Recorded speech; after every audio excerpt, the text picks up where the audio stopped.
Thank you for taking the time out to watch my videos. Please subscribe if you get any value out of my content. But what I want to talk about right now is the fact that when the news isn't talking about certain things and are talking about certain things, and it feels like things are being pushed and they don't make any sense, what's going on is the situation is that the feeling is that the leaders have totally sold out these countries, and people feel like the highest bidder has taken over, and the governments like totally don't work for us anymore. Now, I know you might think that's a very crazy, bold claim to make, but what I'm saying is that when you have citizens paying taxes, right? And then, you think that, like, okay, well, some of it obviously is going to be going to the military and stuff that makes no sense to you, so let's just take half of that to stuff that makes no sense to us. And then you go and you give your money to the government, and then, that money is actually going to debts and loans. It's funny because then you realize, like, yo, who's calling these shots here? When the rich people need a way to control everything. See, the stupid people say, like, oh, who is the they? Where is the they? And they want to work it from the bottom up.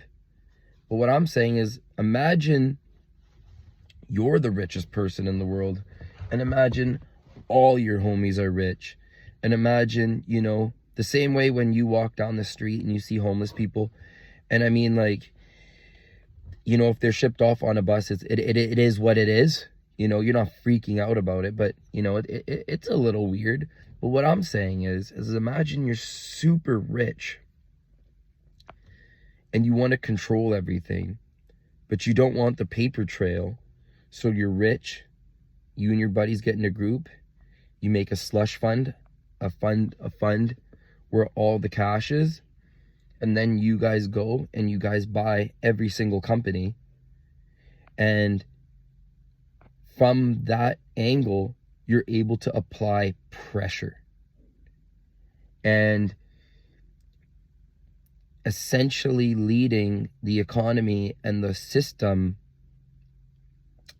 with choke points built in that can contain, promote, or stop the flow in the free market or world, or whatever you want to call it.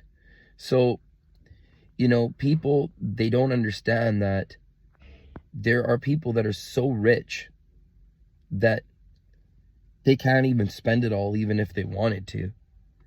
And they have so much money that they've figured out a way to, like, keep that money forever, in the sense that, like, imagine you start working and, you're like, oh, I want to be a billionaire. And then, you in your lifetime achieve it. But then that wealth goes to your kid, and then he achieves, and then he builds on that. And then the third person comes and he's building, and then the third son comes and he's really building on it. And then you're at a point where, it has nothing to do with the creation phase of it. And now it's a point of just keeping it all and not losing any power. So what I'm trying to say is that the way the world works is it's not about freedom, and it's not about, doing your job particularly. It's the fact that there's an agenda by the people, the elites, and that they have created systems and balances and checks and balances where they essentially own everything through the stock market. And capitalism is cool, don't get me wrong, but this whole system has nothing really to do with capitalism. in the sense that when companies are supposed to go bankrupt, another company should theoretically be able to come and buy that company, but the company's bailed out. So, when the person screws up, there's never really any penalty for it. It's just kind of like just another day at the office. We start to see the fence around, the invisible fence, and where you're free to go and where you're not free to go. And people are very dumb. They'll think that, like, they bought a house or 2-3 houses or 10 houses and that they're set. But the fact that they're not talking about the Third World War coming right up, and the fact that most people, unless you're in a lab coat, or unless you're on TV, or unless it's written in a book, half these people won't care. They're very dumb. So, I just wanted to discuss to you where these shackles come from, how the system kind of works, and how the continuation of wealth carries on. Because if you look at the last 2 years, the largest wealth transfers happened. And when you see disasters happening and you see people not talking about it, it's coordinated, and it's not random. And when the shit doesn't make any sense, it's not because, oh, it's a coincidence. It's because there's major people that have say and clout in this world. So, that's a little stretch, connecting a lot of different dots. But if you feel like you get any content or any value out of my content, please like and subscribe.